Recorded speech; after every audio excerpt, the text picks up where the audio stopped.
आज जम्मू कश्मीर विधानसभा का विशेष सत्र बुलाया गया। उपराज्यपाल मनोज सिन्हा ने यह विशेष सत्र बुलाया। विधानसभा में पहलगांव हमले को लेकर के प्रस्ताव पारित किया गया। तो आज जम्मू कश्मीर विधानसभा का विशेष सत्र बुलाया गया। जम्मू कश्मीर विधानसभा से जुड़ी ये बड़ी खबर आपको बता रहे हैं। विधानसभा का विशेष सत्र बुलाया गया। उपराज्यपाल मनोज सिन्हा द्वारा ये विशेष सत्र बुलाया गया। विधानसभा में पहलगांव हमले को लेकर के प्रस्ताव पारित किया गया। उप मुख्यमंत्री सुरेंद्र कुमार चौधरी ने प्रस्ताव पेश किया। पहलगांव में 22 अप्रैल 2025 को निर्दोष नागरिकों पर हुए बर्बर और अमानवीय आतंकी हमले को लेकर जम्मू कश्मीर विधानसभा में गहरा शोक व्यक्त करते हुए एक अहम प्रस्ताव पारित किया गया। प्रस्ताव में इस जघन्य और कायराना कृत्य की कड़ी निंदा करते हुए कहा गया कि ऐसे आतंकी हमले कश्मीरियत, संविधान में निहित मूल्यों तथा हमारे देश और जम्मू कश्मीर की एकता, शांति और सद्भाव की भावना पर सीधा आघात है। सदन ने पीड़ित परिवारों के प्रति अपनी पूरी एकजुटता और संवेदना व्यक्त करते हुए उन्हें हर संभव सहायता देने का संकल्प लिया। साथ ही इस प्रस्ताव में शहीद सैयद आदिल हुसैन शाह को श्रद्धांजलि दी गई, जिन्होंने बहादुरी से पर्यटकों की जान बचाने का प्रयास करते हुए अपने प्राणों की आहुति दी। हमारे साथ सहयोगी रईस अहमद लाइव जुड़ गए हैं। रईस का रुख करेंगे। रईस, आज एलजी द्वारा विशेष सत्र बुलाया गया। इस दरमियान एक प्रस्ताव पारित किया गया। साथ ही इस आतंकी हमले की भर्त्सना की गई। पीड़ित परिवारों के प्रति सहानुभूति और हर संभव मदद की बात कही गई। रईस, आप तक हमारी आवाज आ रही है? शायद रईस तक हमारी आवाज नहीं पहुंच पा रही है। आपको बता दें कि आज जम्मू कश्मीर विधानसभा के विशेष सत्र को उपराज्यपाल मनोज सिन्हा द्वारा बुलाया गया और इस सत्र में एक प्रस्ताव पारित किया गया। रईस हमारे साथ जुड़ गए हैं। रईस, क्या कुछ जानकारी इस विशेष सत्र के दरमियान क्या कुछ हुआ? जानकारी मिल रही है एक प्रस्ताव पारित किया गया और क्या कुछ महत्वपूर्ण फैसले इस दरमियान इस सत्र में लिए गए? जी हाँ, बिल्कुल। अभी ये सत्र जो है वो जारी है और बता दें कि जिस तरह से यहाँ पे तनावपूर्ण स्थिति जो है वो पूरे कश्मीर में बनी हुई है, उस चीज़ को लेकर समीक्षा होगी कि आखिर ये आगे की रणनीति क्या होगी, किस तरह से हमला जो हुआ है पहलगाम में ये किस तरह से हुआ है, और इनके सुझाव लिए जाएंगे। जितने भी विधायक जो है इस सत्र में जो है वो शामिल होंगे, तमाम एमएलएज जो है वो शामिल हो रहे हैं, उनसे भी सुझाव लिए जाएंगे। इसके साथ साथ उपराज्यपाल जो है वो एक मीटिंग भी इसके बाद जो है उनकी होने वाली है। तो लगातार हम यहाँ पे देख पा रहे हैं कि एक रणनीति बनाई जा रही है कि आगे किस तरह से बढ़ा जाए, और कुछ प्रस्ताव जो है वो इसमें पास भी हुए हैं और कुछ और भी मुद्दों पे भी बात होगी। तो सबसे बड़ा जो यहाँ पे मुद्दा है वो सुरक्षा का है, और अब कुछ महीनों बाद जो है वो अमरनाथ यात्रा भी यहाँ पे शुरू होगी। तो उन तमाम चीज़ों को मद्देनज़र रखते हुए आज असेंबली सेशन जो है वो बुलाया गया था। और लगातार हम जो है वो देख रहे हैं कि कश्मीर में स्थिति जो है वो अभी भी तनावपूर्ण ही बनी हुई है, जहाँ सुरक्षा बल एक तरफ से OGWs और आतंकी के खिलाफ जो है कार्रवाई तेज़ कर रहे हैं, वही दूसरी तरफ से भी जो राजनीतिक दल है और जो यहाँ की पॉलिटिकल पार्टीज़ है वो अपना जो है वो फ़र्ज़ निभा रही है। और जो जितने भी स्ट्रेटजीज, जो भी प्लान, जो भी आगे लाए अमल जो है वो जो जिस तरह के भी कार्य हैं, उन सब पे बात हो रही है कि किस तरह से आगे बढ़ा जाए। और इस तरह के हमले, जिस तरह से हमने बॉयसम पहलगाम में आतंकी हमला देखा है, उसके बाद जो है इस तरह के हमले ना हो, इस पे भी जो है वो लगातार चर्चा होगी। और साथ ही साथ जो पर्यटक स्थल है, अब ये बात की भी सामने आ रही है कि अब कड़ी सुरक्षा जो है वो हर जगह पर्यटक स्थलों के पास जो है वो देखने को मिलेगी। इससे पहले हम देख रहे थे कि सुरक्षा काफ़ी कम होती थी पर्यटक स्थलों के पास, क्योंकि ये माना जा रहा था कि इस वजह से जो है वो पैनिक फैलता है या लोग डरते हैं।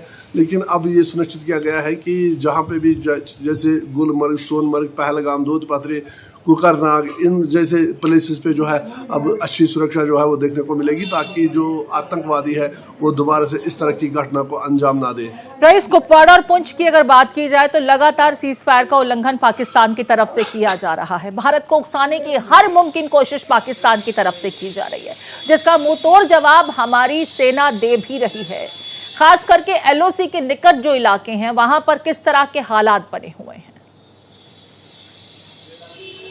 जी हाँ, बिल्कुल। अगर हम LOC की बात करें तो LOC पे स्थिति जो है वो तनावपूर्ण बनी हुई है। लगातार पाकिस्तान की ओर से सीज फायर उल्लंघन हो रहे हैं।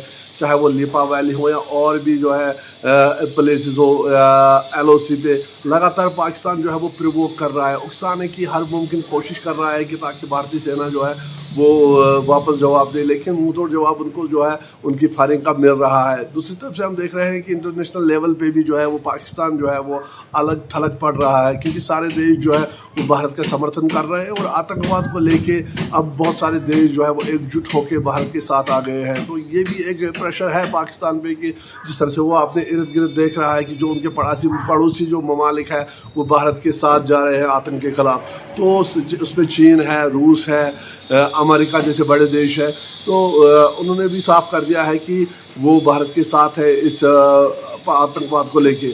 तो उस वजह से भी पाकिस्तान पे काफ़ी प्रेशर पड़ा है और उनके जो बयान आज से कुछ दिन पहले आते थे, चाहे वो बिलावल भुट्टो हो या उनके और भी जो ठीक है, वो पाकिस्तान की गीदड़ बबकियां हैं और ये उसकी सीरत सूरत हमेशा से सामने आती रही है। कोई पहला मौका नहीं है जब इस तरह की सोच, इस तरह की घटिया विचारधारा पाकिस्तान की तरफ से जाहिर की गई हो। यहां पर बात मैं करूंगी रईस NIA की।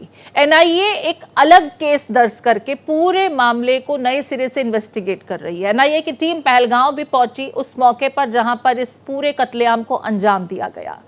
NIA लोगों के साथ इन्वेस्टिगेशन भी कर रही है, उनसे पूछताछ की जा रही है। इस संबंध में क्या कुछ इनपुट्स आपके पास? जी हाँ, बिल्कुल। जब से MHA ने ये केस जो है वो NIA को सौंपा है, उसके बाद हम यहाँ पे देख पा रहे हैं कि लगातार जो NIA की टीम है वो उस स्पॉट पे जो है मौजूद है जहाँ पे आतंकी घटना घटी थी। और उसके बावजूद हम देख रहे हैं कि जो यहाँ पे घोड़े चालक है, फोटोग्राफर्स है, जो उस घटना के उस समय मौजूद थे वहाँ पे, उनसे भी पूछताछ की जा रही है। कुल मिला के अगर हम देखें तो कार्रवाई जो है, इन्वेस्टिगेशन काफ़ी तेज़ हो गई है और तमाम तरह के पहलुओं को जो है वो खंगाला जा रहा है। तमाम तरह के जो एंट्री और एग्जिट पॉइंट्स है इस एरिया के, उन पे खास नज़र रखी जा रही है। वो लोग जो तब वहाँ मौजूद थे उनसे जो है वो इंफॉर्मेशन कलेक्ट की जा रही है। और इसके साथ साथ हम देख रहे हैं कि बड़े पैमाने पे जो सिक्योरिटी फोर्सेस है वो सर्च ऑपरेशन इन जंगलों में चला रहे हैं। तो ओवरऑल हम देख रहे हैं कि तमाम चीज़ों में तेज़ी आ रही है, चाहे वो इन्वेस्टिगेशन हो, चाहे वो OGWs को पकड़ना हो या आतंकियों के खिलाफ जो है वो सैनिक कार्रवाई हो। तो हर जगह से, हर तरफ से हम देख रहे हैं कि इन आतंकवादियों के खिलाफ जो है वो शिकंजा कसा जा रहा है और इनकी जमीन जो है छुपने की वो छोटी। रईस, पाकिस्तान को लेकर के भारत की तरफ से डिजिटल स्ट्राइक भी देखा गया है। यूट्यूब के चैनल्स जो हैं उन पर पाबंदी लगा दी गई है। पाकिस्तान के इन तमाम चैनल्स जिस पर दुष्प्रचार किया जा रहा था भारत के विरुद्ध, उन पर पाबंदी लगा दी गई है।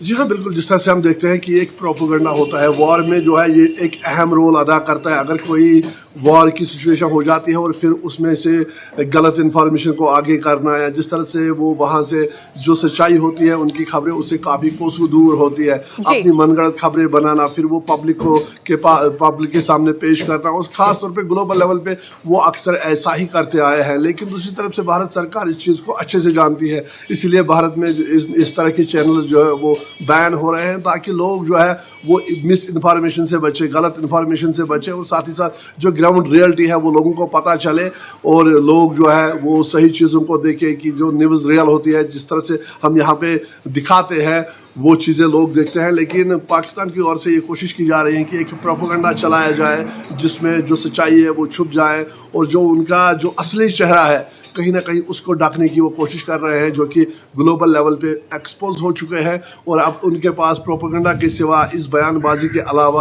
और कोई रास्ता दिखाई नहीं दे रहा है। यही वजह है कि ऐसे इनको वो एज ए टूल इस्तेमाल कर रहा है ताकि मिस इन्फॉर्मेशन फैला के वो लोगों को जो है उनकी सिंपैथी गेन करे। लेकिन दूसरी तरफ से भारत सरकार इस चीज़ को जानती है कि वॉरफेयर में सबसे ज़्यादा इम्पोर्टेंट रोल जो होता है वो मीडिया का ही होता है, और अगर इस तरह से मिस इन्फॉर्मेशन फैलती है तो उससे काफ़ी दिक्कतें जो है वो पेश आ सकती है। यही वजह है कि देश के लोगों को सतर्क रहने को कहा गया है, और ताकि देश के लोग जो है गलत इन्फॉर्मेशन ना पाएं, इसीलिए ये स्टेप जो है वो लिया गया है।